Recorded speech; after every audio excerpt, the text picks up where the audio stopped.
Hello and welcome. In this video I will show you how to check your battery health on Samsung Galaxy S25. Okay, so the first step would be opening up the settings. And here you have to scroll down until we see the battery tab.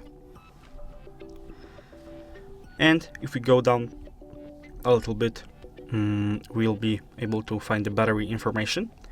And as you can see, we have the battery health, for example, and the battery cycle count, which is how many times the full capacity has been used, air capacity, and stuff like that. If you want to find additional information, I would highly recommend using a third-party diagnostics apps.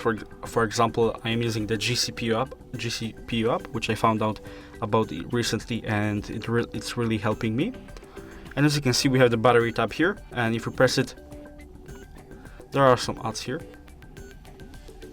And as you can see, the app will tell us if the health of our battery is good. And here we can also find the temperature of our battery, and as well as the other information that maybe interest you. So if you enjoyed this video and consider it helpful, leave a like, subscribe, and thanks for watching.